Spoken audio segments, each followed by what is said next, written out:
Testing.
Welcome, everyone, to the San Rafael City Council meeting. Today is Monday, June 17th.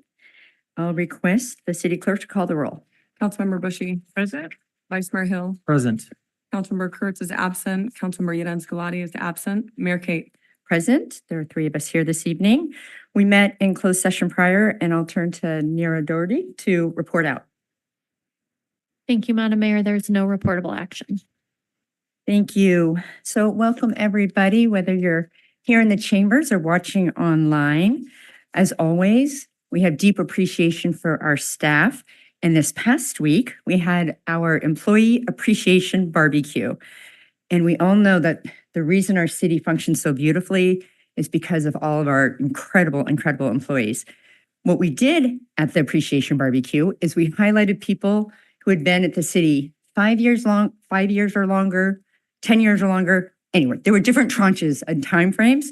Tonight, I am going to take a moment and read the names of the folks who've been here 20 years or longer. That is a true milestone, and you are incredibly important to the city. So, and I actually see that he's in the room. Lieutenant Alex Holm with the police, Janelle Warwick, child care instructor, Joseph Lipsky, child care instructor, Corporal Justin Schrader, police, Camilo Bayo, parks lead maintenance worker, public works, Catherine Kalea, parking enforcement officer, parking services, Corey Bidoff, sustainability manager, Douglas St. Cyr, sewer maintenance worker, sanitation, Doris Toy, district manager, sanitation, Chris Ozaki, operations and maintenance manager, sanitation, Sergeant Rhonda Cordero, police, and Van Bach, accounting manager for finance. And hold your applause, because there are two employees that have served our city for longer than 30 years. Jocelyn Halrone, director childcare, and Captain Glenn McDeldery, police. Let's do it. I want to take a moment to highlight that because incredible accomplishments, and we look for many more years of you being a part of the family here in the city of San Rafael. As part of my opening remarks, we like to include a land acknowledgement, and this is in addition to the partnership and the collaboration that we do with the tribe on an ongoing basis. We thank the original caretakers of this land. San Rafael is traditionally home to the Coast Miwok people, many of whom today are tribal citizens of the Federated Indians of Great Rancheria. We honor their continuing involvement in stewardship practices that benefit us all.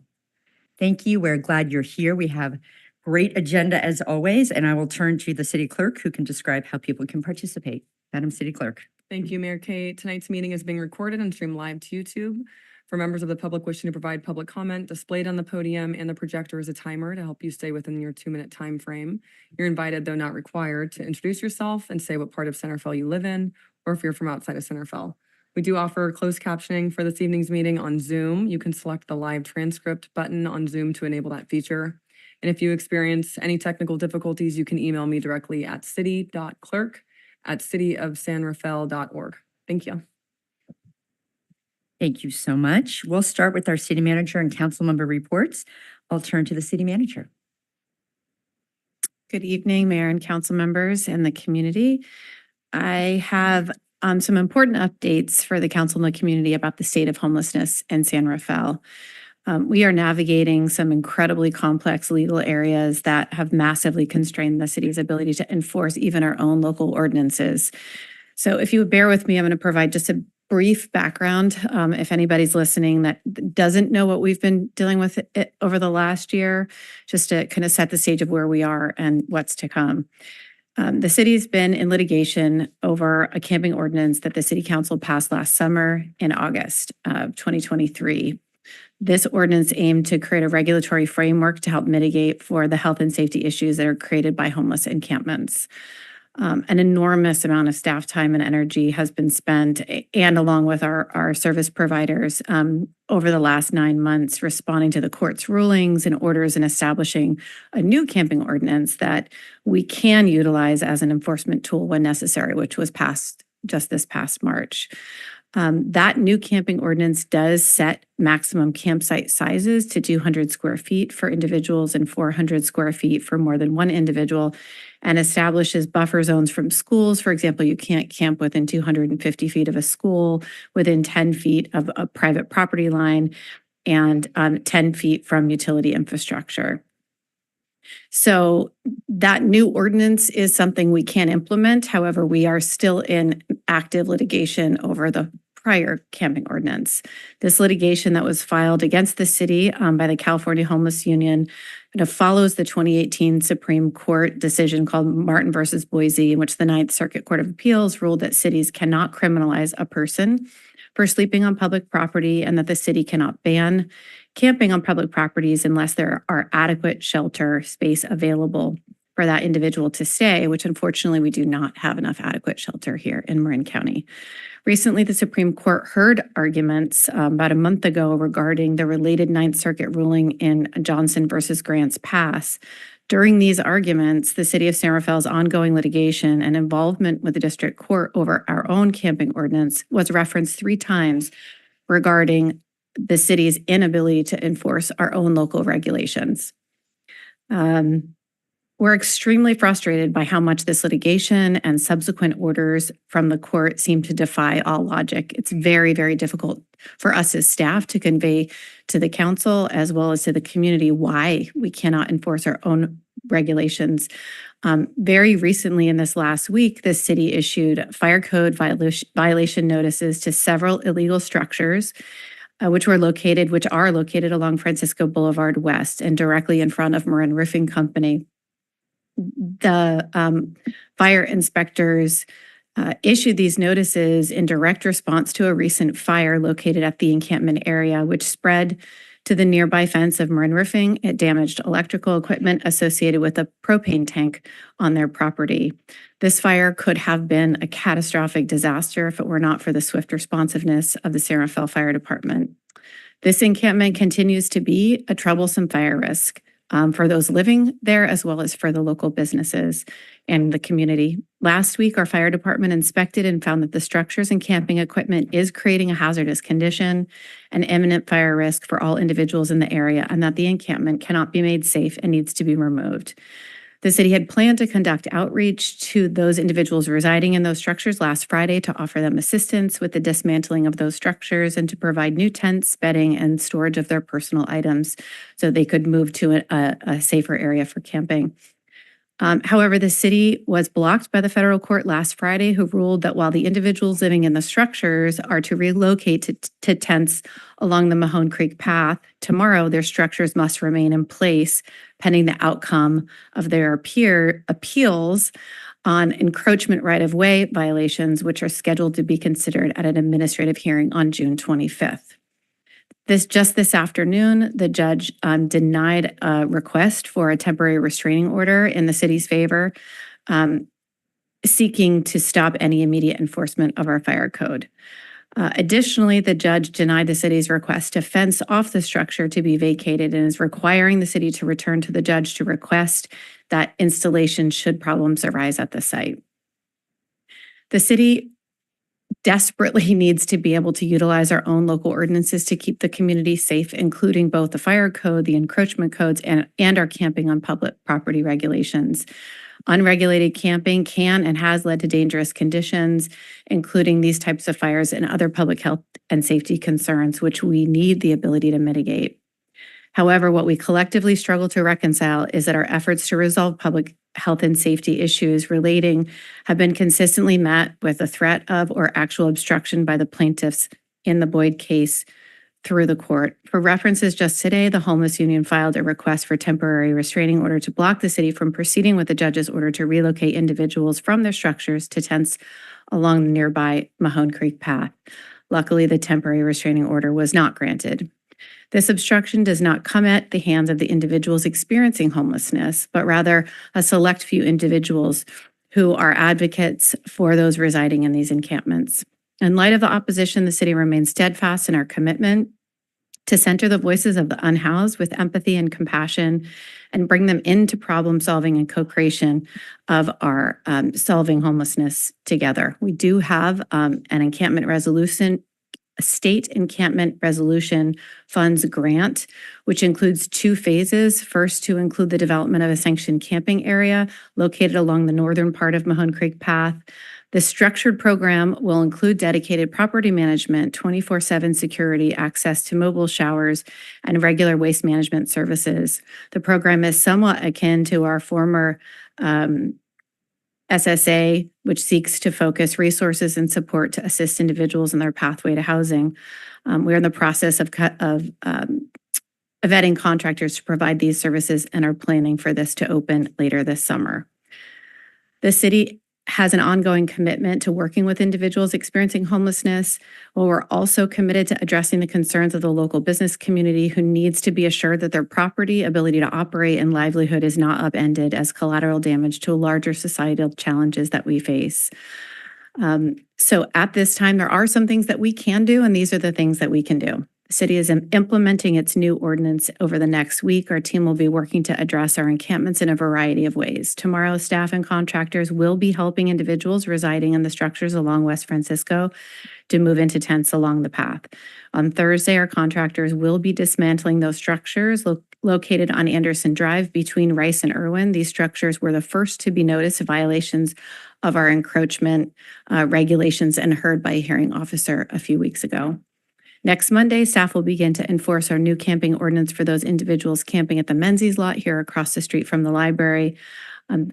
Due to the 250-foot setback from a school, those individuals will need to camp elsewhere starting next Wednesday. And then on June 25th, the city will be holding administrative hearings for the balance of the structures along West Francisco, Anderson, and Mahone Creek Path. The city will expedite the dismantling of those structures pending the orders from the administrative hearing officer. We are scheduled to be back in court again on July 15th to make our case for the motion to dismiss the plaintiff's lawsuit, or at a minimum dissolve the injunction that has been tying the city's hands in many regards. We are also waiting for a ruling from the Supreme Court on the Grants Pass case, which could come down any day and may open new avenues for the city to regulate camping. We are working very hard to continue to communicate to the community all of these updates and moving pieces. So the city's website, if you go to cityofsanrafael.org and go in the search bar and just enter homelessness, there's news updates on a weekly basis. We issued a press release about the most recent challenges that we've been facing in court. We're working with the business community and the Chamber of Commerce and developing some flyers for the business community at large. And we just, in general, want the community to know how hard we're working to address their ongoing concerns around homelessness, and we'll continue to persevere regardless of the opposition that we face. So I know that was a lot, but there is a lot happening in that space, so we wanted to make sure that the community could hear a thorough update. I do have a couple of other announcements about upcoming community meetings that are happening. In Terra Linda, we have a Terra Linda Park and Community Center Enhancement Plan project, and there's some community meetings coming up around those. You can go to the city's website and enter Terra Linda Park and Community Center Plan for all of those dates. The first one is tomorrow, June 18th at 6:30 p.m. at the Terra Linda Community Center. And then there'll be 2 community pop-up events also, one at Ounces in Northgate on Saturday, June 22nd from 4 to 6, and then another one at Terra Linda Park on Sunday, June 23rd from 11 to 2. There's also going to be a virtual community meeting on Wednesday, June 26th at 6:30 p.m. We also are having an open house at Fire Station 57, which is across from the Civic Center, this Sunday on June 23rd from 10 a.m. to noon. This event continues the celebration of the fire department's 150th anniversary. So they will be open to meet the crews, explore the firehouse, snacks and games for the kids. Golden Gate Transportation District is also hosting 2 upcoming events to learn about the latest design progress for the new San Rafael Transit Center. The first will be a virtual public meeting hosted through Facebook Live in partnership with the Canal Alliance on Monday, June 24th at 5 p.m. You can join on the Canal Alliance's Facebook page. That event will be in Spanish only. The second public meeting will be on Tuesday, June 25th at 5:30 to 7:30 at Vivillon Cafe, formerly the Jackson Cafe at 999 3rd Street. And this presentation will be both in English and Spanish. It is fire season. PG&E is hosting a webinar on wildfire prevention work and safety resources for customers in both Napa and Marin counties. And that webinar is happening on Wednesday, June 26th from 5:30 to 6:30 p.m. Just a reminder that tomorrow the city is observing Juneteenth holiday and administrative offices are closed. Wednesday. I want it to be Wednesday. We're celebrating Juneteenth tonight. Thank you for clarifying. 24 operations will remain in effect for police and fire. And then a couple of city council meeting updates for the summer. There will be a special city council meeting on June 21st, this Friday at 4:00 in council chambers. The July 1st regular city council meeting is canceled, and the next regular city council meeting will be on July the 15th. The first meeting in August will also be canceled, and then the second meeting in August will be back on. So that's all I have for tonight. Thank you. Thank you for your clarification and statement around what San Rafael is doing to support the unhoused community and what's been happening in the court. I know we're going to share that video out. Let me turn to my colleagues and they can share what they've been up to over the last 2 weeks. I'll start with the Vice Mayor. Thank you, Mayor. I have no meetings to report. I think I went to all the meetings. You wait till you see. Yeah, Councilmember Bushy. It's been a busy 2 weeks. And I have no meetings to report as well because I was out of town, but I had to send an alternate to a meeting of the Central Marin Sanitation Agency last week. But you did miss one meeting in the future that we should bring to light, and that is the ice cream social that's being held at the Peacock Gap Park as part of the outreach for the design there. So that is this Saturday from 1 to 3 p.m. in the afternoon. Thank you. And I have quite a few meetings, so I'll go very quickly. We are doing a lot around sea level rise. San Rafael, as we know, the Canal neighborhood will be the first to be inundated with the rising of the bay. So Canal Alliance hosted with the Bay BCDC, Bay Conservation DC. Sorry, can't come up with that acronym. So they are the group that oversees the efforts around sea level rise and conservation in the San Francisco Bay. There was a community workshop where we had both Sister Canal and Canal Alliance folks that came in and gave awesome input. As a follow-up, we had a community open house on the same topic. Big shout out to Corey and Kate Hagman for organizing that. Again, Canal Alliance showed up. That was at Pickleweed Park. It was a drop-in. The attendance was amazing. And we got a lot of great input on that. As we know, we don't do our work in a vacuum. I have a regular meeting with Supervisor Rodoni. So met with him about all issues East San Rafael related and continue to appreciate the partnership of the county with the issues that we are facing. We have had our Bicycle Ped Action Committee, Advisory Committee. I attended that meeting. Thank you, DPW, Joanna and Kwok for running that. DPW shared their work plan, which is similar to what we saw here a couple weeks ago. And that's so critical as we start to do a revise around the BPAC, Bicycle Ped Advisory Committee update. It's really important to weigh the priorities and the resources of what we can and cannot do over the upcoming timeframes. The Chamber of Commerce holds an annual leadership training, and we had the graduation a week ago, and that was fantastic. A shout out to Quinn Gardner, who is part of our fire department, and Philip Buckley, who is part of San Rafael Sanitation, who both participated in the Institute and graduated from it. The Center for Domestic Peace is a nonprofit with whom we do a lot of work in community. Donna Garski has been the head of that for over 30 years, and I was honored to read part of her proclamation on her behalf at the event honoring her last week. Councilmember Bushy, we had the Dominican Black Canyon Neighborhood Association last week. So we attended that. There was a presentation on Firewise and other issues that were in the Dominican Valley. We had the employee barbecue, which I mentioned already. I attended a chamber mixer that was held at East Bay Tire, which is one of the businesses that has been affected by some of the encampments along Mahone Path. It was a well-attended mixer and really nice to have a conversation with the East Bay Tire folks. Okay, almost there. Homeward Bound attended on behalf of the city. They had a grand opening for their veterans housing. It's just over 20 units. It's based on the Hamilton campus, and it was incredibly festive. These units are incredible. And with bringing these online, we will have functional zero veteran homelessness in Marin County. And that's really done with all the partnership, the county, the city, the state, there's federal money, and of course, our service providers. So that was a fantastic celebration last week. And then over the weekend, we were in attendance at the first, maybe hopefully annual Juneteenth celebration. It was organized and held at the Christ Presbyterian Church up on Del Ganado. It was incredible. They honored firsts in our community, and that included our own police chief, David Spiller, for being the first African-American police chief in the city of San Rafael. It was a family festival all day long. There were many folks, both from fire and police, that were there. And it was an incredible celebration. We look forward to additional, and we have, of course, the proclamation this evening. And then finally, we had a pride event here on the library lawn, also well attended.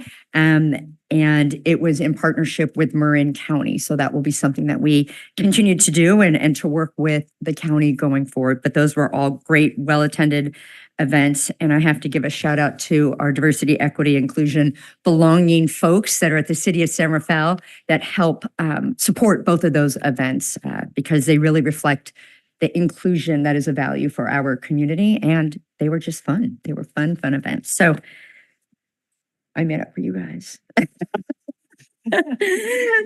Yeah, no.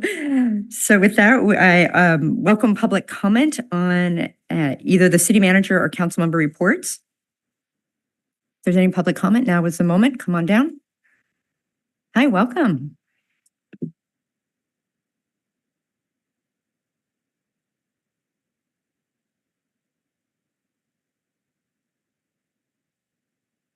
Yeah, thank you so much, everyone, for your leadership here. Just to chime in about the issue about homelessness. It's obviously very tough. The numbers are probably only going to increase, with the economy and, people just trying to survive, living paycheck to paycheck and things like that. So, thank you for trying to work with people who are unhoused. Working in other jurisdictions, there have been other approaches to this. So, the one thing I'd just like to mention about relocating people who are, I guess, close to schools and other certain areas is, sometimes transportation can be very tough for the unhoused. Not everyone has bus passes and things like that or has easy access to this. So I think it's just something to keep in mind. Where are people going to go and how are they going to be able to continue to live their lives? Thank you. Thank you for your comments.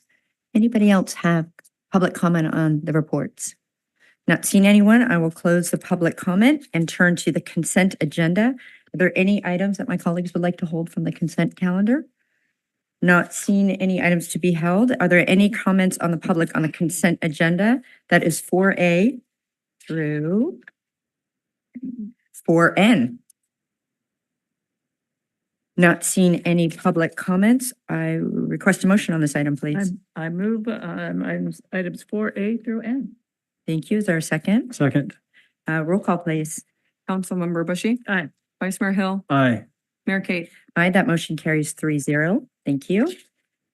All right, before we get to, I see our finance director coming up, but before we get to you, we have a special presentation.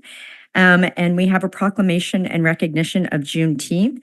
We invite public comment prior to me reading the proclamation. If anyone would like to comment on this item. Not seeing anyone, I will go ahead and read it. And I think Damian Ovio is here to receive it. You can hang out with the baby in a moment, or I can read it however you want to do it. So if you give me a moment, I will read it and then I'll turn it over to you. Okay. So this is a proclamation recognition of Juneteenth, which, as the city manager said, we will be closed on this Wednesday. Juneteenth is also known as Freedom Day. or Emancipation Day, and it nationally celebrates the date in 1865 when the people of Galveston, Texas were informed that 2 years prior, by executive order, all enslaved people were free. Whereas this day originally was celebrated in Texas on June 19th in 1866, Juneteenth is the oldest nationally celebrated commemoration of the ending of slavery in the United States. And on June 17th in 2021, the Juneteenth National Independence Day Act was signed into law, marking the date as a federal holiday. And whereas to acknowledge and honor the individuals, families, and descendants of those who have been deprived of freedom, dignity, and opportunities, communities around the United States hold tributes, commemorations, festivals, and gatherings to reflect and remember this momentous and defining point in history. And whereas the city acknowledges the individual and collective trauma inflicted upon enslaved persons, and we remember and honor their resilience and strength to continue to move forward against adversity. And whereas the city of San Rafael embraces diversity, equity, inclusion, and belonging, and believes that all people are to be valued and welcomed, community members are encouraged to join in celebrating Juneteenth as a day to honor and reflect on the significant role that African Americans have played in the history and the development of the U.S. Therefore, be it resolved that myself and the City Council, on behalf of the City of San Rafael, proclaim June 19th, 2024 as Juneteenth as an official holiday for the City of San Rafael. And Damien, I welcome your comments as a member of our Diversity, Equity, Inclusion, Belonging Committee. Welcome. Thank you very much for your very kind words in the proclamation. I really wanted to have something written down, but sometimes that's just not my style, especially since I have a baby like just screaming at my ear. Wanted to send an appreciation to the folks in San Rafael, the committee members, that are working for the DIB committee, our citizens that we have here inside of San Rafael. I'm a graduate at San Rafael High School, so to me, this place is really a home base for me, and it really makes me proud to stand here along with other people that are not here with me, like Maya Angelou has mentioned in one of her famous quotes. I come alone, but I stand with many. So those folks who are here with me, we wanted to send a solid appreciation and thank you for acknowledging the fight that we've been going through over the years, and really just acknowledging the simple fact that it has been happening and how we're making strides to the future to make this world a better situation for our kids and our kids after them as well. So really wanted to give also a shout out to some of our committee members who are here today as well, because the work that we're doing is it's not going to ever be over. It's an ongoing thing. We're humans. We have to continue to try to work together and be better. That's the only thing that really makes us strong, is when we find something that we rally for, and to create a better future and a better outcome for that. So this is a great starting point. Like I said, the work is never done, and we're just going to continue just to keep celebrating those folks who are within the borders of San Rafael and also within the walls of the San Rafael City Hall. So thank you very much. Thank you. Your words and comments were incredible. You didn't need to write anything down. That was absolutely beautiful. Thank you, Damien. Very much switching gears. We are headed over to the Finance Department. I see Director Navazio here. We have 3 agenda items on this: the General Fund Reserve Policy, the Investment Policy, and of course, the Citywide Budget. I turn it over to you. Okay, thank you, Mayor Kate. Members of the council, as noted, the first item on next up is the General Fund Reserve Policy. And as we hinted at our preliminary budget presentation at your last meeting, we've been working on an update to the General Fund Reserve Policy. It is agenda item 6A in your packet this evening. I will just summarize briefly that this policy has been in place since November of 2014, so it's been almost 10 years. And what is in front of you is some substantive recommendations. Specifically, they're summarized on page 2 of your staff report. recommending that the general fund reserve policy be increased from 10% of operating expenditures as stated in the current policy to a level of 15% of operating expenditures. That's somewhat broken into two components, maintaining essentially a 10% emergency reserve, but adding a 5% reserve for economic uncertainty as noted to buffer against revenue fluctuations, economic cycles, and the like. We're also clarifying essentially a definition of operating expenditure, so there's clarity and consistency in terms of how that reserve level percentage is calculated. We're recommending some updates to the provisions of essentially what the allowable uses of the reserves are for and the procedures for tapping into those reserves. There's revisions. The existing policy has a couple of provisions related to reserves for facilities and infrastructure. The two revisions that are being made is formally establishing $1 million general fund reserve for infrastructure and facilities, and also eliminating, because it's at this point not necessary, existing language related to Measure E in the essential facilities, because that has long since been established as a special revenue fund, and so all of the Measure E essential facility fund flows outside of the general fund. And then lastly, we are updating and highlighting language related to priorities for use of year-end fund balances that are in excess of the reserve policy, and those continue to be focused on unfunded liabilities, self-insurance, or vehicle equipment and asset replacement funds, deferred maintenance, and capital improvements. Otherwise, available reserves would be used in the future to provide one-time funding to support the city council and the community's priority one-time needs, and not for ongoing recurring operating expenditures. The agenda item includes effectively a clean copy of this updated policy. As is a practice, we've included a red line version that shows directly the changes. And we've also included some background information in terms of some of the analysis that went into the determination for recommending 15% based on historical review of our city revenues relative to budget, as well as some surveys of marine jurisdictions and other agencies. So with that, I'll turn it back to the council. Thank you, Director. First, I'll see if there are any questions. Vice Mayor, question on this item. Okay. Councilmember Bushy. No, my questions have been answered. Okay. I don't have any questions. I'll open it up to the public for any comments on this item. Not seeing any public comment, I will close it and bring it back for a comment by the council. I'll start with the Vice Mayor. Comments on this item. Well, I appreciated the full breadth of the staff report, providing for evidence looking outward at other like-size agencies.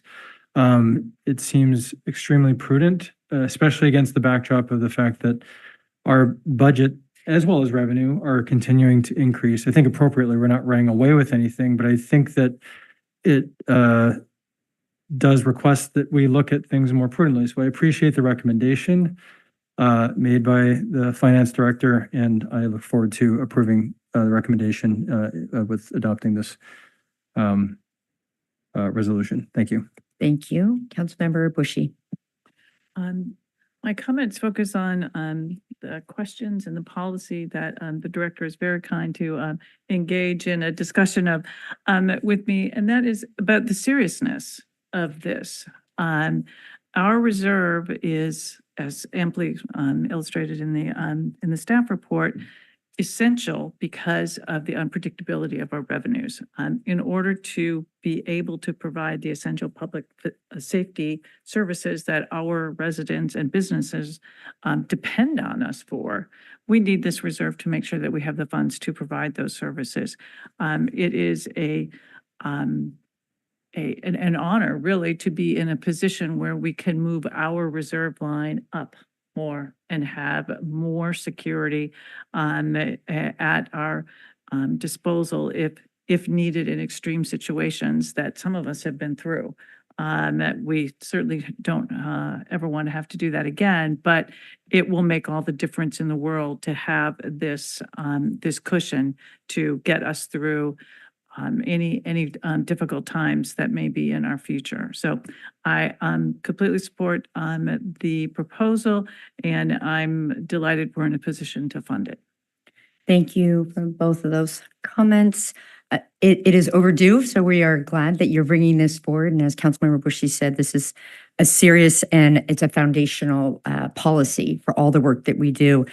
I very much appreciated both covering any unforeseen expenses and also the buffer, and knowing that that's an alignment for best practices with cities and other municipalities in the area and throughout the U.S. So very much support that.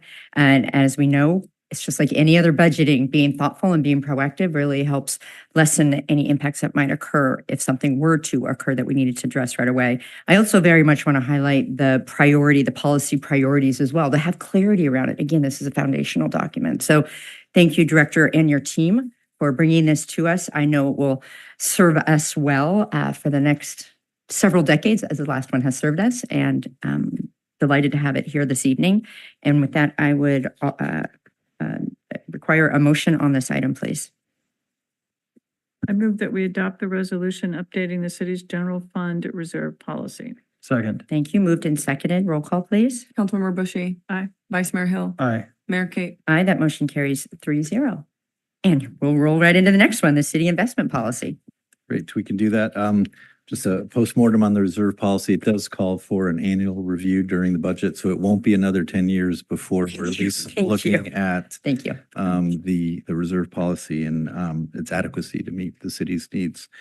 So the next item is likewise what would typically be an annual review of the city's investment policy, which is also called for in the existing investment policy. This one, I believe, was last updated in 2022. It was not before you at this time last year, in part because you were in transition between finance directors. And so had a chance over the last year to work with the policy, but also in consultation with our outside investment advisor that helps manage the portfolio.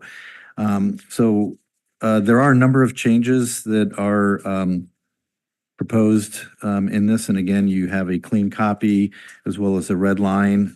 Sometimes the red lines get really tricky to read when there's some changes in reformatting, but essentially it updates the policy primarily to not only come in line with best practices in terms of some of the areas that we're adding policy language. We speak to that on page 2 of the staff report.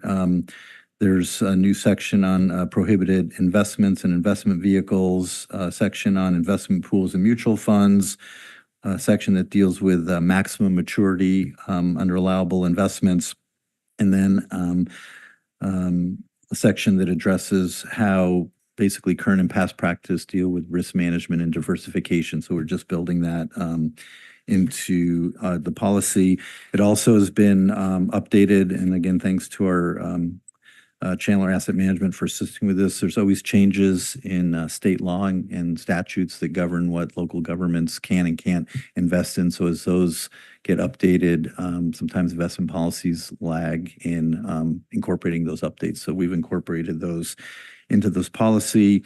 The last, I guess, category revisions, I note in this that when the city did bring on board Chandler Asset Management to be its outside investment advisor, management had issued some management directives to the advisor related to some guidelines on investments, on modifying the how the benchmark is established to measure performance, and also direction related to refraining from investing in issuers whose primary line of work is in fossil fuel area. So because those have been part of our management directives, we felt it would be appropriate to incorporate those formally into this updated policy. And so before you is a proposed update to the city's investment policy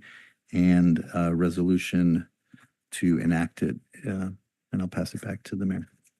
Thank you. Look to see if there are questions, Vice Mayor. Yes, I have a question. With respect to where our investments are today against what we would adopt in this policy, how much gap is there between our current investments and the policy we're considering? Thanks for that question. Actually, very little, I would say. Most of the change, yeah, they don't directly impact, and we've been largely operating. We're not really changing the policy. We're just improving what's in the policy and having it also conform to our current practice. Got it. Thank you. Thank you, Councilmember Bushy. I don't have any additional questions. Any members of the public like to comment on this item? I'll open the public comment. Not seeing anyone. I will close the public comment and bring it back for comments and then a motion, Vice Mayor. Again, thank you, Director Navazio, for bringing our approach to city finance, and in this case, investment, into best practices. I'm glad to hear that our current investment approach is in alignment with the policies suggested. And again, appreciate your time and your team's attention to get us in line with best practice. Thank you. Thank you, Vice Mayor. Councilmember Bushy. Well, this item is very closely related to the previous item in that a happy task that befalls us when our reserves are being augmented is that we need to pay special attention to the investment and what we're doing with them and how we're making them work for the city. So this is a great sort of 1-2 punch on our finances, and I support it and I'm happy to make the motion at the correct time. Yes. So again, thank you to my colleagues for those comments. Another foundational document it's a nice setup, a preview to the next agenda item. But before we get to that, Councilmember Bushy, go ahead and make your motion. I move that we adopt the resolution approving the investment policy as presented. Second. Moved and seconded. Roll call, please. Councilmember Bushy. Aye. Vice Mayor Hill. Aye. Mayor Kate. Aye, that motion carries 3-0. And now the drum roll. We have had a preview of the city budget at our meeting 2 weeks ago. And tonight it's the final citywide budget for fiscal year 24-25, the Gann legal spending limit, Measure A work plan, the capital improvement program, and capital and infrastructure work plan. I will turn it over to the director. Thank you. I can start this slide. Can I show up like this? Yeah. Um, You're sharing. Yeah. Just go to. Oh, thank you. All right. Get the full screen.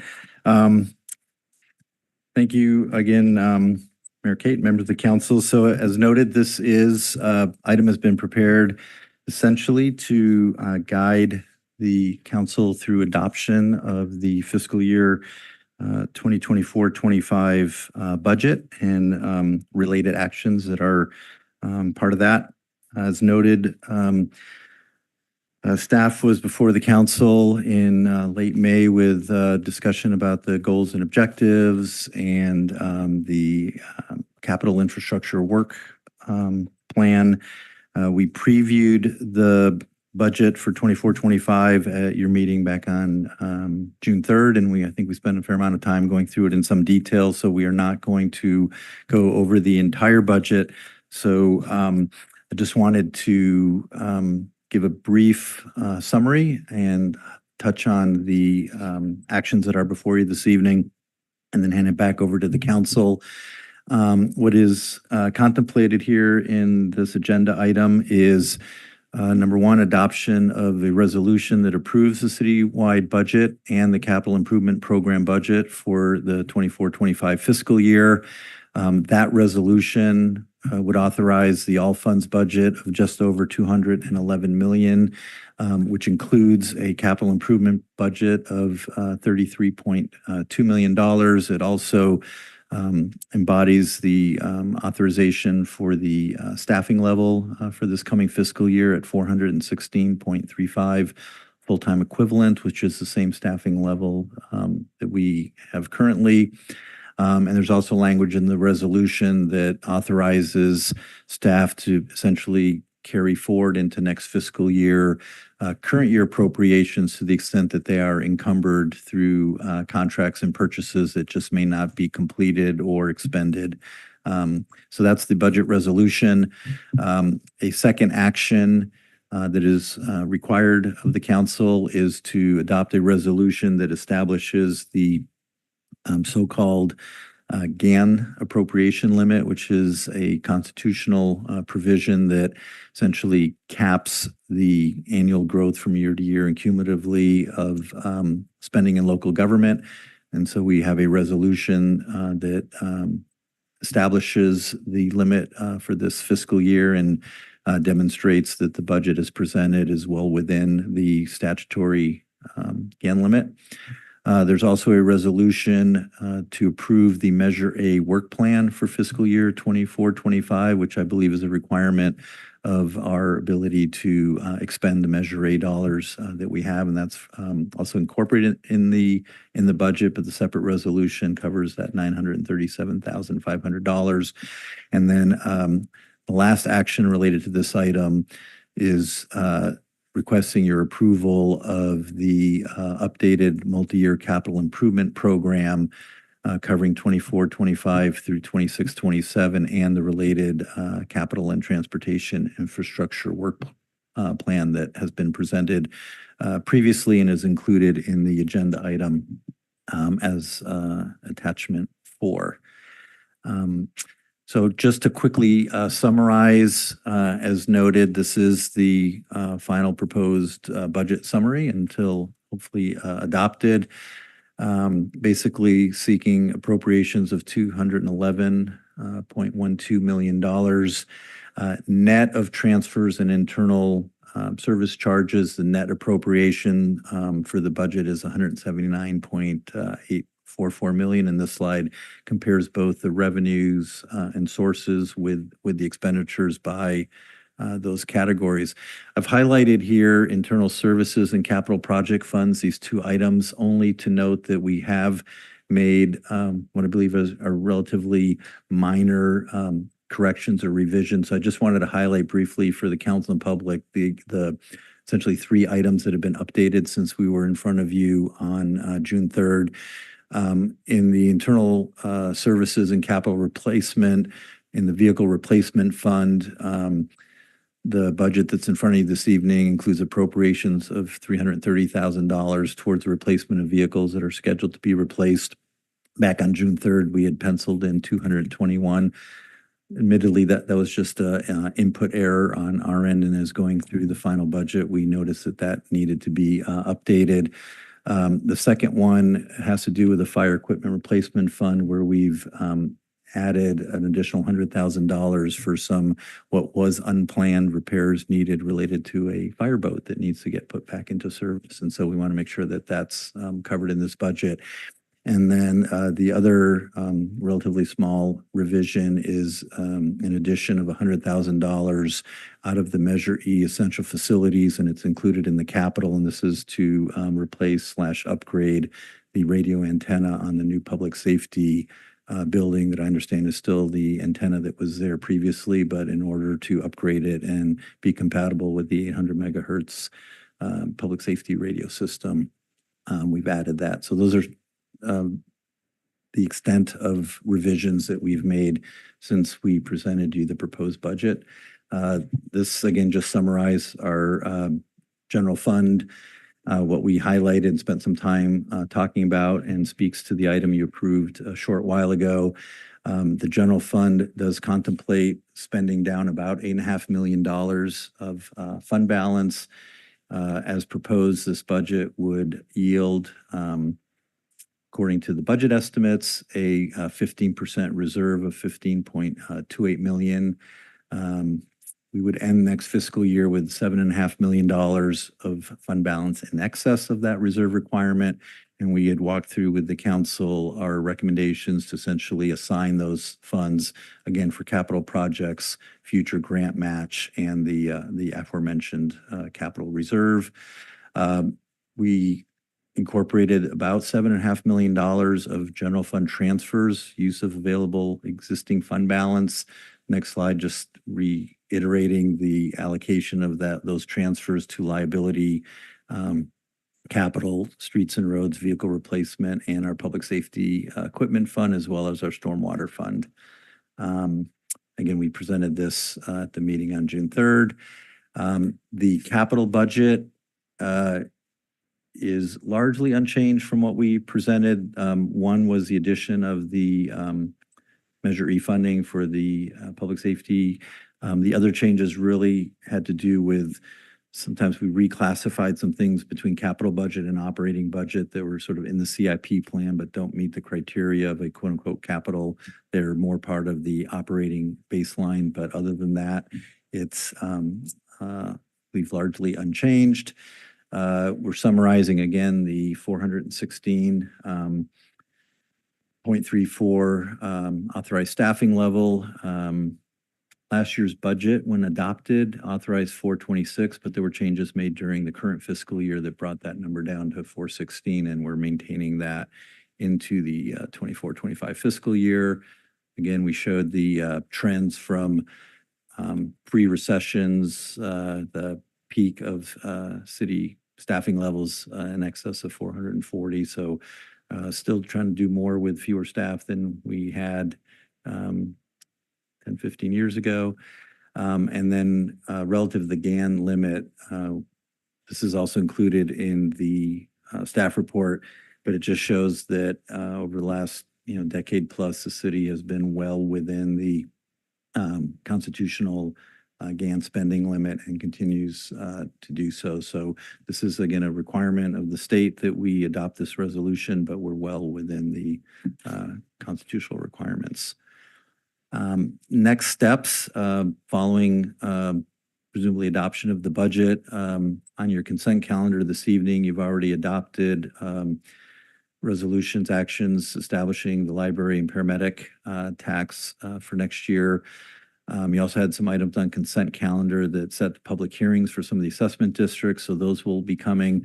We're also in the process of reviewing the master fee schedule and potentially bringing back to council some recommended updates. The fee schedule generally has a built-in CPI inflator into it, but in some areas, in order to maintain target levels of cost recovery, we may be recommending adjustments beyond the roughly 3% inflationary increase. We will continue to provide the council and the public with quarterly and regular updates on the budget through the fiscal year, and really focus our attention to the capital needs, the deferred maintenance needs, and developing a plan for how to address the planned expiration or sunset of the various voter-approved tax measures that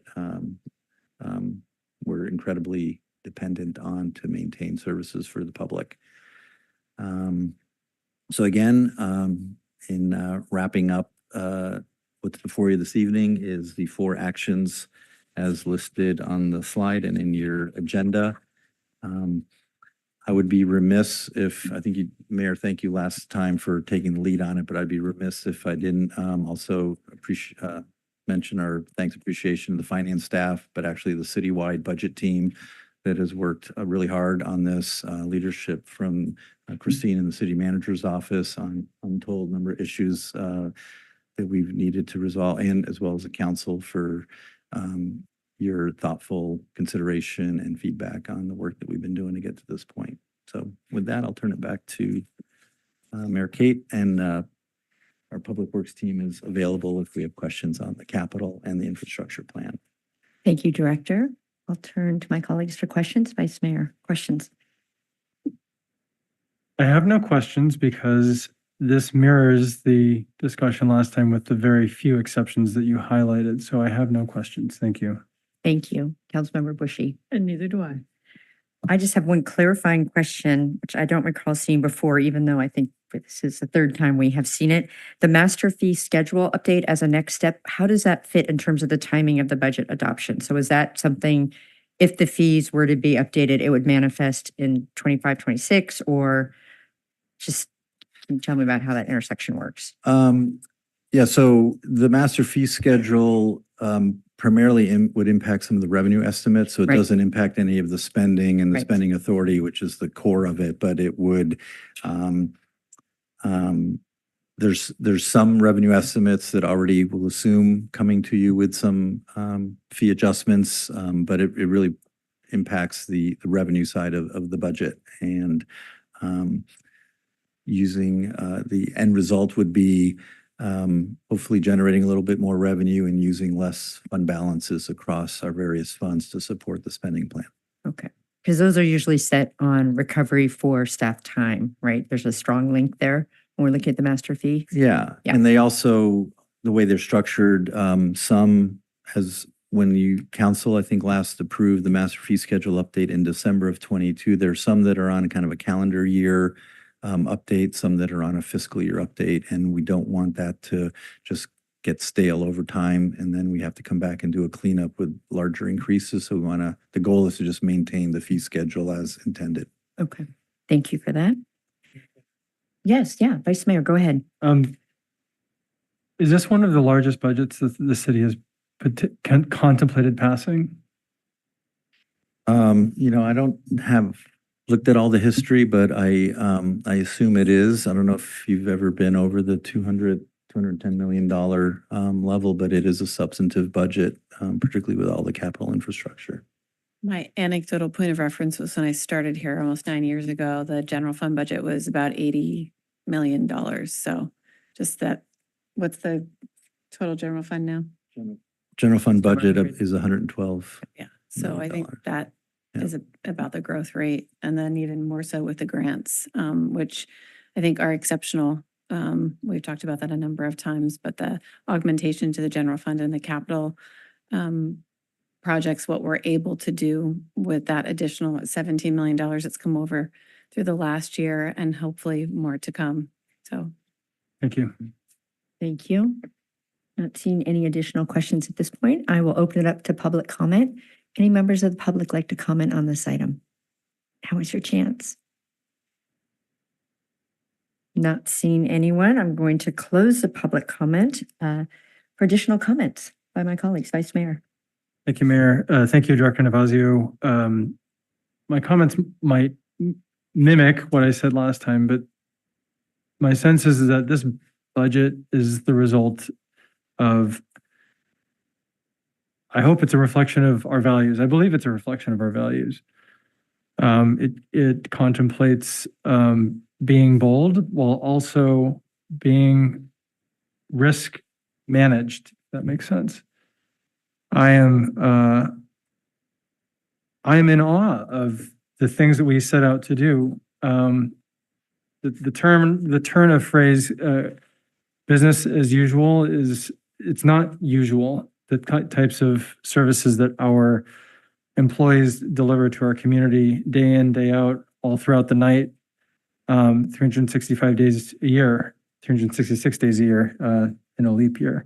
And I think that beyond even just business as usual, we are looking at so many capital projects this year. As much as it is a thrill to have so much grant funding, it comes at great cost to manage that funding to success. So I am, again, in awe of staff's ability to look into the future and make certain that we are able to spend that money in a way that is responsible to the taxpayer. And I am prepared to adopt the 4 resolutions in front of us. Thank you. Thank you, Vice Mayor. Councilmember Bushy. I agree with the Vice Mayor. We have a large budget, and I am in awe of the professionalism of our staff in bringing forward a detailed proposal that translates our abstract values into tangible infrastructure, literally our streets and the facilities that our residents, visitors, and businesses depend on a day-to-day basis. So this level of work and attention to detail and rigorous analysis is what sets the stage for, in this case, 2 years of us being out there on the city meeting the needs of our people. And I'm very grateful that we have this level of just really exemplary staff work. So I will be delighted to read all of the motions. Okay. No, I'll just add my comments. As always, my colleagues really encapsulated all the great work that the team has done. This is the third time we've talked specifically about this, but one thing I wanted to highlight is you have been bringing back the budget since you came on board to the city of San Rafael, and it enables us to have the discussion and to be continuing to link both our budget, our funds with our goals and objectives. So I really appreciate that, really going to what Councilmember Bush is talking about. We have, I want to say abstract, we have very specific goals and objectives that come from the community that we created with input from the community, and having this documentation throughout the year is incredible and very much reflects the way we like to do things here in San Rafael. And to the Vice Mayor's point, this is the biggest budget, and I know we are stretching every single dollar that we get.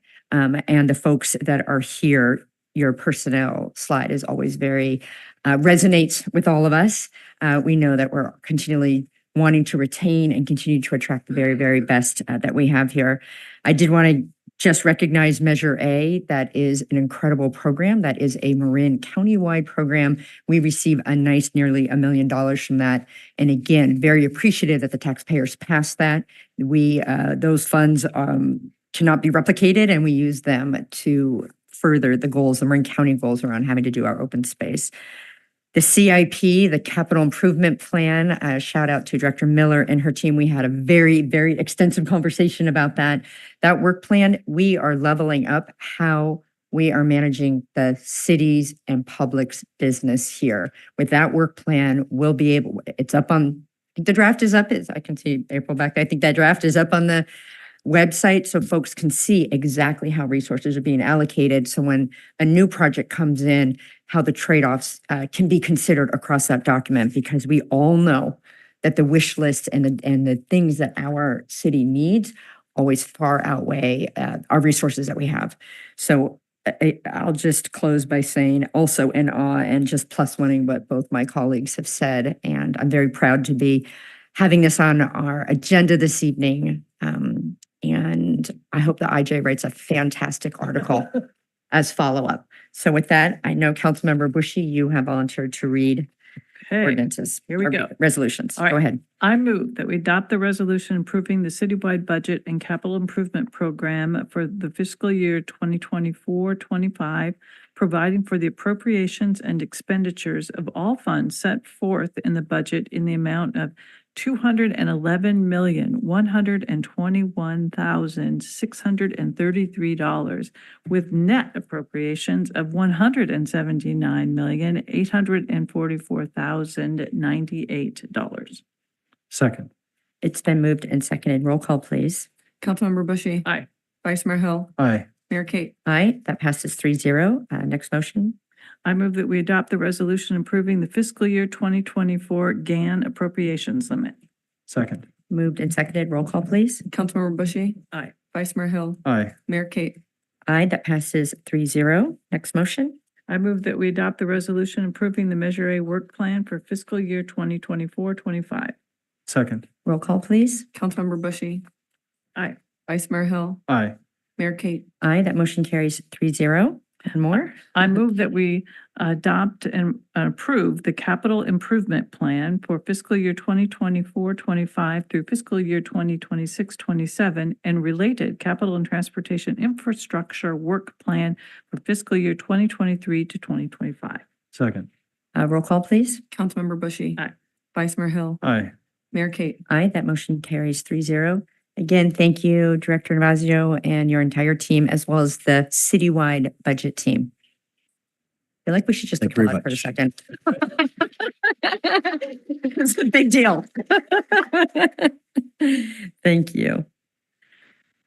A few more items on our agenda this evening. Next, we have the Successor Memorandum of Understanding with American Federation of State, County, and Municipal Employees, Local 1, AFSCME/Local 1. Welcome, Director. Good evening, Mayor Kate, members of the City Council, Marissa Sanchez, Human Resources Director. Nice to see you tonight. The item before you tonight is a resolution approving a successor memorandum of understanding for the American Federation of State, County, and Municipal Employees, or Local 1, for the time period of July 1, 2024 through June 30 of 2027. So this Local 1 group represents 7 employees in various departments within the city of San Rafael. And this membership ratified the proposal on June 7th of this year. The significant economic items that I want to highlight for you tonight, in addition to the term of the agreement, as I mentioned, July 1, 2024 through June 30, 2027, include a salary increase, a general salary increase of 3% each year for all classifications in this group. And in addition, individual classifications will receive equity adjustments based on the labor market adjustment, varying between 1 and 6% for year 1, 1 and 5% for year 2, and 1 and 4% for year 3. In addition, employees of this group will receive an increase in their monthly flex dollar allowance towards their health benefits, as is described in the staff report. Also, bilingual pay, there will be an increase going from $200 per month up to $250 per month for those individuals that are able to provide those additional services for the city. The non-economic items include incorporating gender-neutral language throughout the MOU. So that's replacing he, she, his, and hers with they, them, and their. Also incorporating Juneteenth as a city holiday. Bereavement leave, updating existing bereavement leave language to comply with changes in state law. Paid parental leave. This provides 300 hours of paid parental leave for employees following the birth or adoption of a child. And end-of-life care leave, which provides up to 80 hours of paid leave for an employee who is providing care to a family member at the end of their life. So over the term of this agreement, the contract costs are $390,783 for an effective date of July 1 of 2024. And this is being reflected in the city's fiscal year 24-25 budget and updated budget projections. So with that, staff is recommending that you adopt a resolution approving a successor MOU, and I'm here to answer any questions that you may have. Thank you, Director Sanchez. Questions? Vice Mayor Hill. No questions. Thank you. Councilmember Bushy. Just a question regarding the ranges.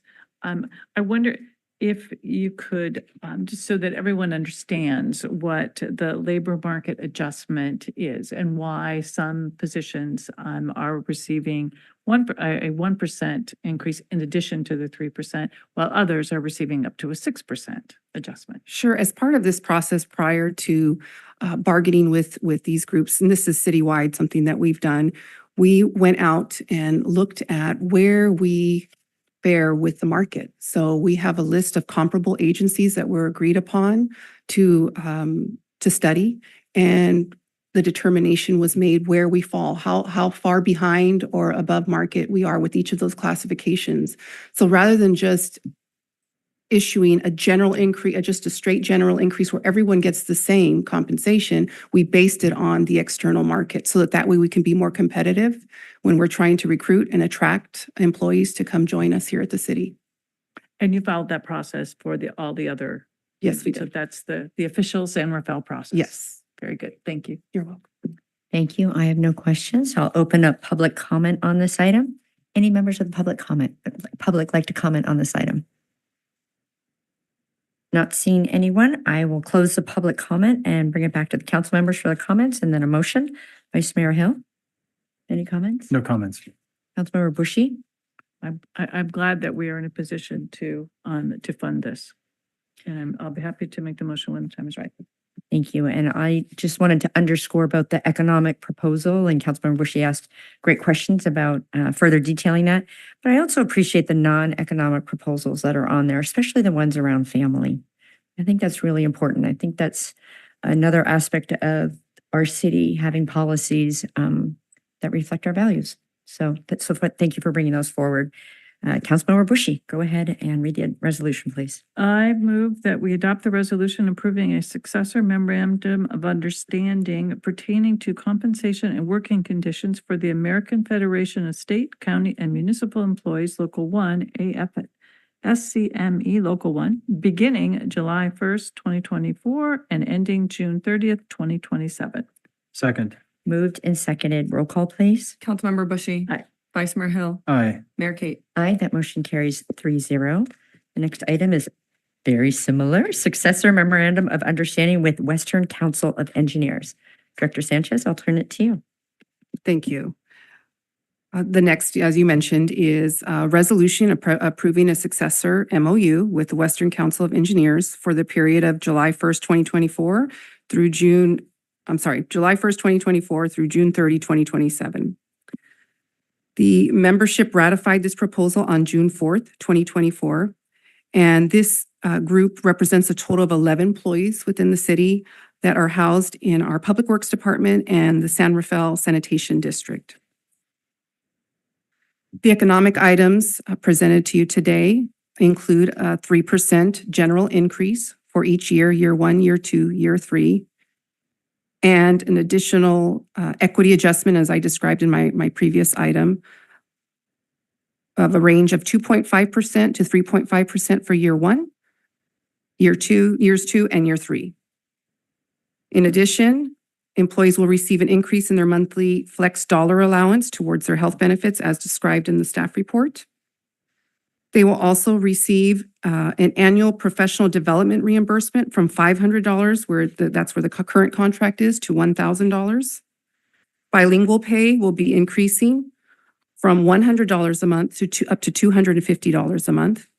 And then again, we're going to have the same non-economic items that I described in my previous item, the general neutral language, incorporating that throughout the MOU, incorporating Juneteenth as a city holiday, recognizing that, updating the bereavement leave language to comply with changes in state law, and incorporating a paid parental leave program and an end-of-life care leave program.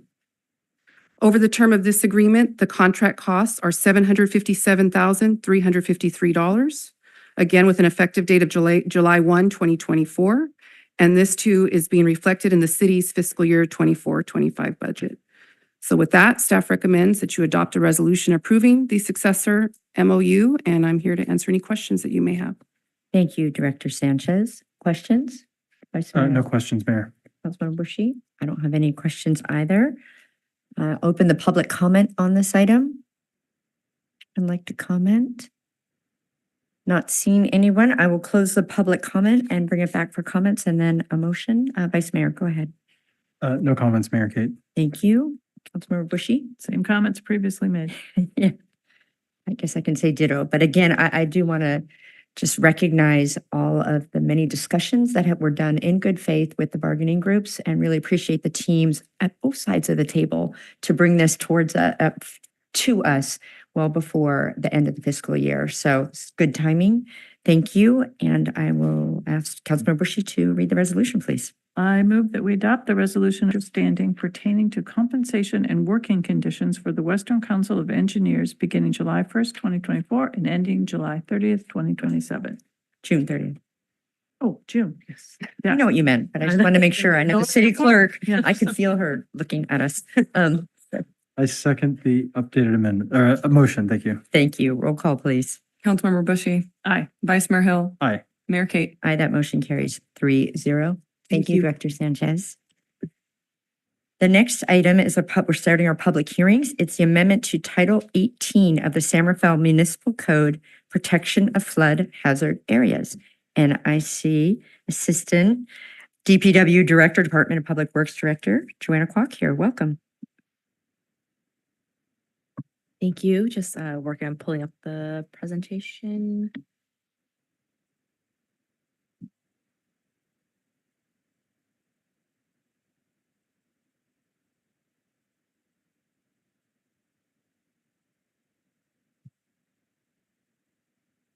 Thank you for having me here tonight to talk about our floodplain management regulations update. Starting off with a quick outline, we'll provide some background on Title 18, Protection of Flood Hazard Areas. discuss a little bit about why we're proposing to update this chapter of the municipal code, city staff's recommendation, and then open up public hearing for questions and comments. So Title 18, Protection of Flood Hazard Areas, contains the city's floodplain management regulations, and compliance with these regulations is super critical for promoting public health, safety, and general welfare, and minimizing public and private losses due to flood conditions within flood hazard areas in San Rafael. This chapter was last updated in 2003, and based on recent meetings with Department of Water Resources staff, city staff was advised that our current codes no longer meet the National Flood Insurance Program requirements, which leads us to our why. We want to ensure that the city regulations are current with what's needed to protect flood hazard areas and also meet NFIP's standards, and which is really critical for maintaining San Rafael's status as a participating community, which means continuing benefits for residents such as eligibility for federally backed flood insurance and federal disaster assistance. As you can see here in the image to the right, the area shaded in yellow and pink are areas that were mapped by FEMA as flood hazard areas. As such, we're recommending to amend Title 18 of the San Rafael Municipal Code, titled Protection of Flood Hazard Areas, to meet NFIP standards for development in flood hazard areas. We also made some edits to reference callouts to certain documents to its latest version, and then also clarifying procedures for compliance with the city's regulations on floodplain management. This concludes my presentation. Turning it back over for questions and comments. Thank you. Vice Mayor Hill? Yes, I have a few questions. So has there been any disruption in residents being able to have access to flood insurance? There has not. We've been in contact with DWR, Department of Water Resources, to make sure that we update this ordinance in time so that there won't be any impacts to residents. Thank you. My follow-up question is that we're talking about minimum standards, but is there any benefit to exceeding standards? Perhaps could it improve flood insurance premiums, or is it really a binary of either you have insurance or you don't in this case? Yeah, great question. The National Flood Protection Insurance also provides a program that allows for deductions or discounts for flood insurance premiums, but that requires additional, assessment to see what additional requirements needs to be met. There's generally a large checklist, and compliance with just the prereqs to get into the program does not automatically qualify eligible residents for discounts. We have to meet a certain level. I think there's currently there's 10 classes within that program itself. And there's a very in-depth scoring system. And before we, even spend time on whether we want to apply for this program or not, we need to make sure we're looking at things from a equitable perspective to make sure we're not causing unintended impacts to the residents and tenants. Certainly. And I hope my question does not suggest that we move forward with the direction on it, more just better understand it. That was helpful. Thank you. Thank you. Councilmember Bushy. I don't have any additional questions. We'll see if any members of the public would like to comment on this item. Not seeing anyone, I will close the public comment. Bring it back for additional comments and then a motion. Vice Mayor Hill, any additional comments? Just appreciate your report, Joanna. Thank you for making certain that we're timely to be compliant with what our standards need to be in order to ensure that we can continue to have flood insurance for our community. Thank you. Yes, couldn't agree more. Councilmember Bushy. Another example of exemplary staff work. Yes, I agree. So I will request a motion on this item. And again, thank you for keeping us up to date. We want to do all we can to ensure that our residents have access to flood insurance, and this is an important key. I will make the motion. I move that we waive further reading of the ordinance and refer to it by title only and introduce the ordinance. Second. do roll call, or do you read it in first? Roll call, please. Councilmember Bushy, Aye. Vice Mayor Hill, Aye. Mayor Kate. Aye, that motion carries 3-0. And now the city clerk will read the title of the ordinance. An ordinance of the City Council of the City of Centerville amending Title 18 of the Centerville Municipal Code entitled Protection of Flood Hazard Areas to meet or exceed the minimum standards of the Federal Emergency Management Agency for development within the flood hazard areas of the City of Centerville. Thank you, Madam City Clerk. The next item for our public hearings is stipend compensation program for boards, commissions, and committees, and city council compensation. And I am looking over here to the city clerk. Lindsay Lara, go ahead. Thank you. Good evening, Mayor Kate and members of the City Council. My name is Lindsay Lara. I'm the City Clerk for the City of Centerville. And I'm going to be presenting this item along with our Assistant City Manager, Angela Robinson-Pignon. And we're going to be kind of tackling both parts of this. I'm going to be focused on the stipend program for our boards, commissions, and committees, and Angela will be focusing on the compensation for the mayor and city council. First off, Centerville relies heavily. I'm really actually excited to bring this item forward. We love our volunteer program. We love our boards, commissions, and committees. They do so much for us. We rely heavily on, all of the work that they do. They meet monthly. Sometimes they meet twice a month, quarterly. Sometimes those meetings go just like council meetings for hours and hours and hours. So we are truly very thankful for them. And I'm excited to bring this forward because creating a stipend program will reduce barriers for volunteers to be able to serve.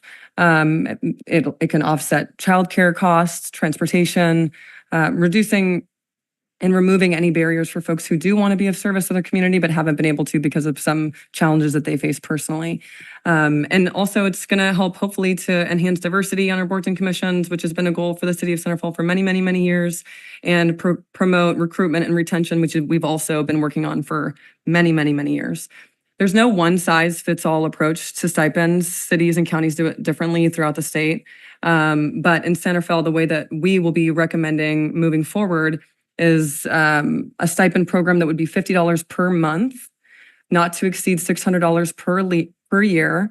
And the action this evening would be a resolution amending bylaws for the boards and commissions to include the stipend program. I do want to indicate that the Park and Recreation Commission unfortunately cannot be included in this resolution amending the bylaws because in our charter, it indicates that Park and Recreation commissioners are not able to receive compensation. All of our other boards and commissions can, but with a charter, in order to change anything in the charter, you have to go to the voters. So unless that takes place, we're not able to provide the $50 stipend program if it was approved tonight to the Park and Recreation Commission. Now, I also want to say this is going to be, we're recommending it as an opt-in program. You'll see cities, sometimes they'll do a financial need base or they'll just offer it to everyone. Centerville went with an opt-in program because there are some deterrents for getting a stipend. If you receive a stipend, you are required to file ethics training, which is AB 1234. Not everyone loves to take that training and not everyone would like to be required to take that training if we just provided that stipend to every single board or commission member. This allows some flexibility for them to say, I'd like to not receive that stipend and therefore I'd like to not receive or have to take the ethics training. And it's under $600 per year, which would make it not considered salary for these folks and they would not have to file it on their taxes. So as far as implementation, the city clerk's office would be overseeing the management of this program. We're going to commit to submitting disbursements of stipends at least twice per year. That's way lower than I think we're going to be doing, but we just want to be able to have some flexibility just in case all of our members decide that they all want to opt in, and we're going to try to submit invoices. If it's monthly, depending on the number of folks who are opting into the program, we can evaluate that as time goes on.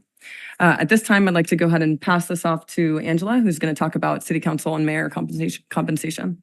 Thank you. Thank you, Lindsay. And so at tonight's meeting, we're recommending first reading of an ordinance that would increase the compensation for both the mayor and city council. And so for the public watching at home, please note that any changes that are proposed at this evening's meeting would not take place until after November election. So staff applied the same diversity, equity, inclusion, belonging principles for this item as we did for the consideration of stipends. Again, participation in civic life should not be a privilege, and the loss of wages and the lack of compensation can be a real barrier to participation. And through this action, we seek to encourage, much like with our consideration of stipends, to encourage diverse participation in local government, particularly in the city of San Rafael. There are three main points of policy or law which apply to mayor and city council compensation.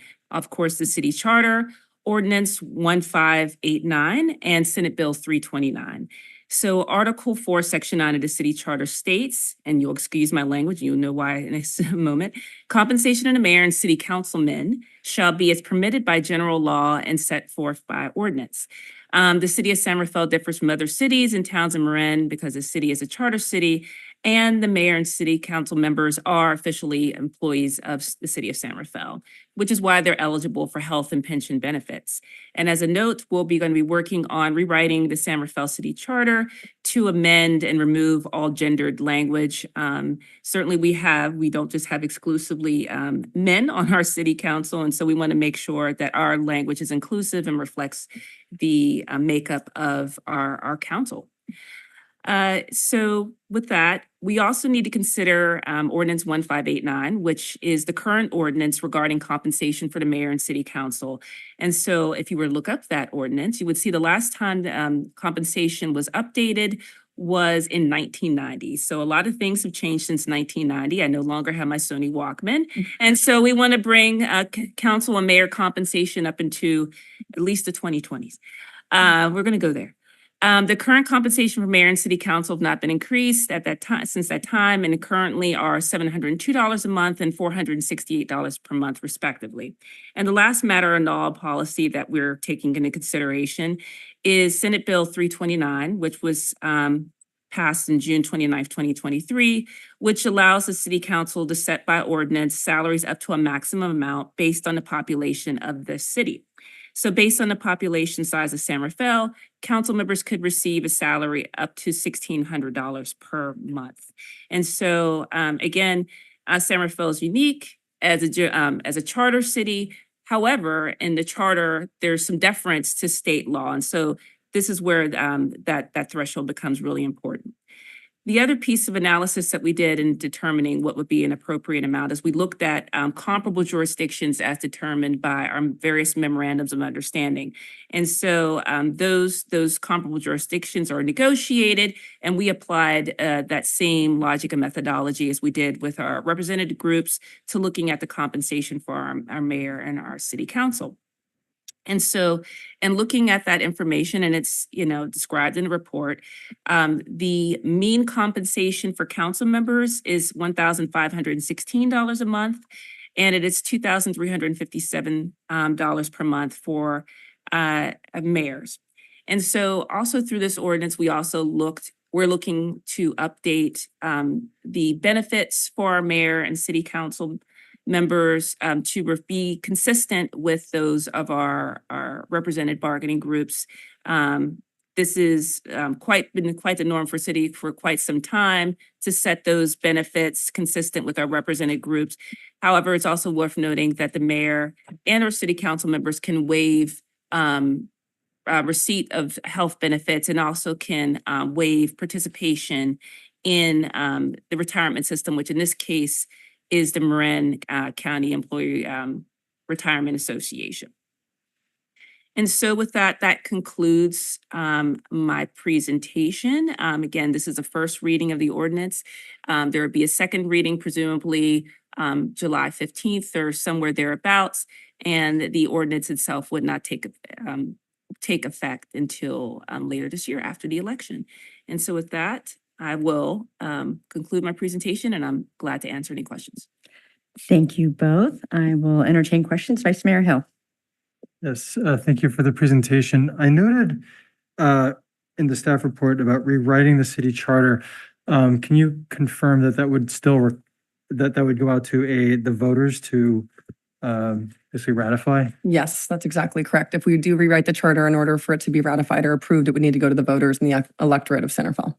And then would we try to put in as many of the charter changes into one item as possible so we don't have to run multiple elections, so that we could include potentially the Park and Rec charter amendment? Yeah, so it's a large question. It's a large undertaking, really. So it depends on how we were to move forward with the ballot. And if it's all administrative changes to the charter, we would be able to put it on one ticket and one action. But it depends on what other actions would be required or considered at that time, which the council would make that determination as we move forward, if we move forward.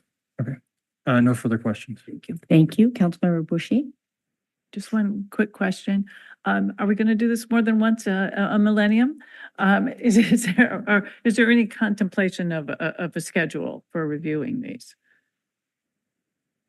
So consistent with the city charter, we could look at this on an annual basis, and I just want to refer back to the ordinance itself. I think the ordinance gives a stipulation, and I don't want to speak out of turn around when these amendments can be made. And let me just scroll through to the appropriate item. Don't want to misspeak on that. So my apologies for not having this automatically queued up.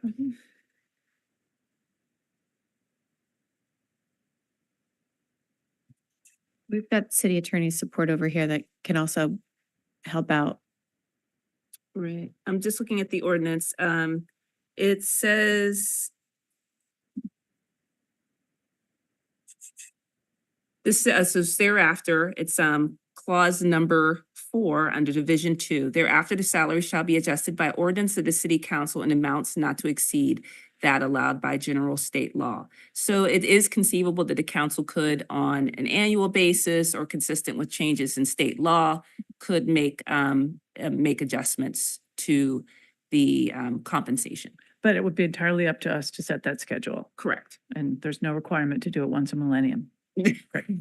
Thank you. You're welcome. Thank you. I just have one additional question, and I appreciate you going out and looking at the comparable cities. And there was a percentage on here about how far behind, specifically for the council members as well as the mayor, how far behind the compensation was behind market. If you could speak to that. So I'm referring to Table 2 in the report. Thank you. Table 2 in the report, which talks about the analysis of council member compensation compared to comparable agencies. And so when we compare the maximum base salary, it's 223. Let's round it up to 224. It says 223.96%, make that 224% behind market. And then we also look at the benefits that are afforded to those elected officials. The city of San Rafael is just over 70% behind market. And this is for the council, and that's Table 2 in the report. And if we refer to Table 3, that's the analysis of mayor compensation. Similar to council, the mayor's compensation is a negative 236 roughly percent behind market. And when looking at the other health benefits, it's roughly 89% behind market. Thank you. And could you also clarify that on the other health benefits that the council can, if they so choose, waive that? So that's not always a given. That's correct. The council is authorized to waive health benefits, just like any employee of the city has the option to waive health benefits. And also, again, because elected officials, there is some consideration for them waiving retirement and pension benefits as well. So they have the option to waive both health and retirement benefits. Thank you. I don't see any further questions. So I'll open up public comment on this item. Go ahead. You want to comment? So I've been interested in joining a commission. This is more with the county, but I'm learning here too that there's commissions here. So I looked into the stipend with the county, like you were saying, Lindsay. You know, it varies, and so it's similar with the county of Marin, the $600, but the wording that they have is $50 per meeting, and you were saying they might meet like once or twice. So if you just have like a $50 cap per month, then maybe people don't meet twice. Maybe they just meet once. Just something to consider. And then, I don't know, maybe I missed this. The county does have an eligibility requirement, like some sort of income threshold. I don't know if it would be the same for this or not. Thank you. Thank you. We will gather the questions and ask them at the end of public comment. If anyone else, and you're invited but not required to say your name and what part of San Rafael you live I'd like in. to point out that when you make these commissions and boards and committees, usually you stock them with people who flatter you. And that's the essential problem with the commissions and the boards. So for example, we saw at the county level, there was severe conflict of interest with the Sheriff's Civilian Oversight Working Group. And no one admitted that it was stocked with people who were affiliated with law enforcement. In fact, Heidi Merchant is not only a former Marin County and Sonoma County sheriff deputy who worked in both of those deadly jails, but she is married to the third most powerful law enforcement official in Sonoma County. And yet nobody told us that. Nobody told us about Charlie Drezzo's conflicts of interest, his millions of dollars in contracts with the county, and so on for virtually every single person on this list. It was also made up of, it excluded anyone from the canal. It excluded any Latinos from the canal. It excluded any Black people from Marin City. I mean, it was just shocking that they got away with it. But I see the same pattern with the San Rafael committees. And I've interviewed people who served on the committees who wanted to take a position that was contrary to the city. And they were stymied because even if you get one good, honest person on these committees and boards, you've got a ton of suck-ups who just want to give you what you ask for. So, I mean, I think the stipend compensation is kind of missing the point. You need to start having these boards and commissions be elected by the people who are most impacted, not chosen by you, but elected by people in the canal, by people who are unhoused, by people who are disproportionately Thank you. You can targeted by finish your comment. enforcement. Okay, thank you. I heard two questions and it was just talking about the clarifying around the $50, just speaking to that because I know you looked into that versus a meeting versus monthly, and then an eligibility requirement. I know you mentioned it, but I think it bears repeating because Yeah. it's new. Yeah. Definitely just to tackle, I think the easier one first is there is no financial need. This isn't a financial need-based stipend. It would be an opt-in. So there's no eligibility requirement. We're not asking anyone to declare or self-certify their income to be eligible. That's what the county's program currently is. And the reason, again, that we were operating off of the per month is to keep it under that 600. We don't want people to not be aware, even as much as we communicate it, that that they may, if it's over 600, have to report their income to the IRS. And so we want to try to avoid that and keep that as a once per month, $50 per month program. Thank you for those clarifications. I'll bring it back to my colleagues for additional comments and then a motion, if appropriate. Vice Mayor Hill. I am thrilled to consider this this ordinance change insofar as we are looking to widen the circle. Otherwise, people who would consider straight volunteering, this actually compensates them for their time. I can imagine that we might amend this in the future, but I think this is the correct start. I appreciate continuing forward with the process that the City of San Rafael staff did to analyze other agencies.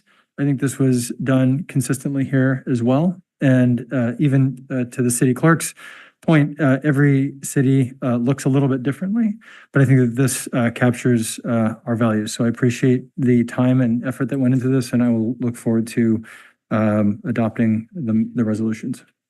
Thank you. Councilmember Bushy. I agree with the Vice Mayor. This is a step forward in removing the economic barriers to participation in government so that we can have a broader range of perspectives. So look forward to approving it. Thank you. And I will share my appreciation to staff for reaching out to other jurisdictions to see what they're doing, looking at what the county's doing, asking folks to volunteer their times on all these different boards and commissions. I know that all of us have volunteered our time when we were on boards and commissions and paying for babysitters and everything else. So again, as Councilman Bushy said, removing those barriers is important.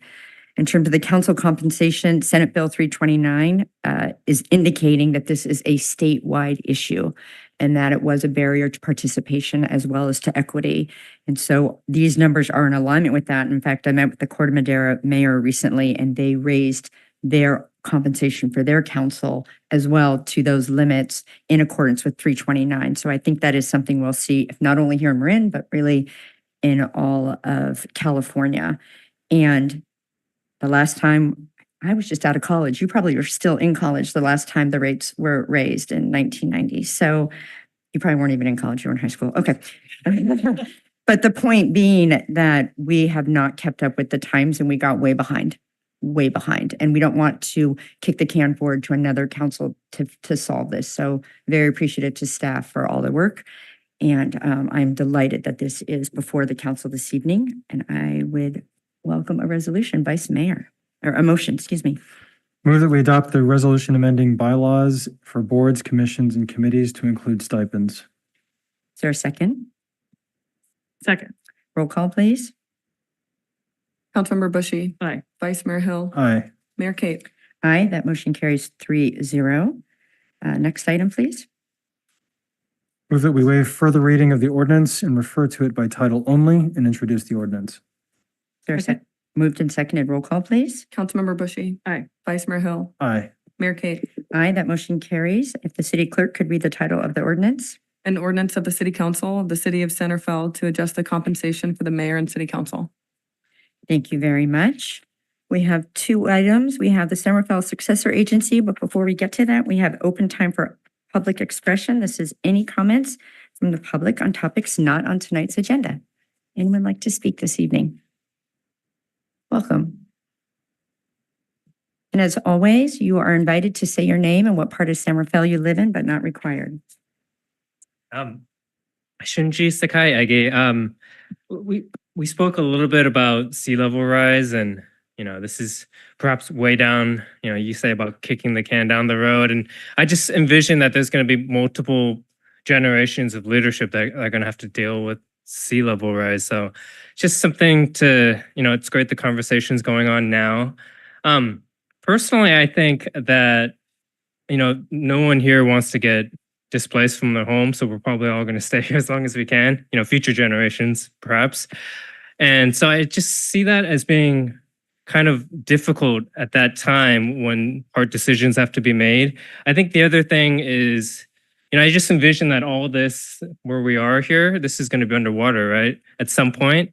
And so I just wonder, what is the responsible way to deal with all this stuff that we have, all these houses and all this, right? Like, it's all going to be underwater. How does that impact the water and, the environment and things like that? So I think everything we do today, it should be considered, hey, this could be underwater at some point. Is this going to make sense, in the future?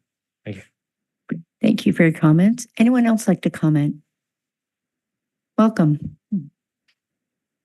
Thank you, Ava Crisanti, and I'm sorry I didn't prepare my comments. I went for a swim in the bay and open water swimming, and I just realized it was the right time. It was the right day to come to San Rafael City Council. I want to point out that I did finally get some of the documents I requested through the CPRA, and they are the correspondence to and from Rachel Kurtz, and they are deeply concerning. She appears to be spending an inordinate amount of her time, not only visible through the email documents I received from the city of San Rafael, but from what I can see of other council meetings around the Bay Area. She's essentially functioning as a lobbyist for Israel, but she is not registered to do that. She is co-chair, if I understand correctly, she's still co-chair of Banjo, which is an offshoot of JCRC, which itself, I had multiple Jewish Americans tell me over the past week that should be registered under FARA. It should at least be registered as a 501c4. But essentially, and I don't see Kurtz here today. I'm sorry, I got here late. I don't know why she's not here. I think it's appropriate for her to take a leave of absence until this matter can be investigated. What I'm finding, and I don't have time in 34 seconds, but I've been writing about this consistently on the Substack, marincountyconfidential.substack.com. Rachel Kurtz has serious and severe conflicts of interest, but she's also essentially working as a lobbyist for a foreign country, as is JCRC. That's extremely disturbing. I think she should take a leave of absence. I think you guys need to agendize this. I'll be writing about the emails and providing more of the emails as they come through from the county and from the city of San Rafael. They're disturbing. Thank you. Anyone else have public comment? Not seeing any, I will close the public time and move to our last agenda item. We are also the San Rafael Successor Agency. Are there any items to be held from the consent agenda? Councilmember Bushy? No, okay. Any comments on the public on the consent calendar? This is the dissolution of the Successor Agency to the former San Rafael Redevelopment Agency. Not seeing any public comments, I will close that section and request a motion on this item. I move that we approve the consent calendar. Is there a second? Second. And before I call the roll, I just want to note that it's on the consent agenda, but this is an end of an era. Yes. I served on the Citizen Advisory Committee back in 2000, I think. So just want to mark that moment in time. So, and appreciate staff for coming back and tying up the loose ends and ensuring that we met all the requirements to make this vote this evening. So with that, roll call, please. Member Bushy, Aye. Vice Chair Hill, Aye. Chair Kate. Aye, that motion carries 3-0. Thank you all. We got a lot done this evening and this meeting is adjourned.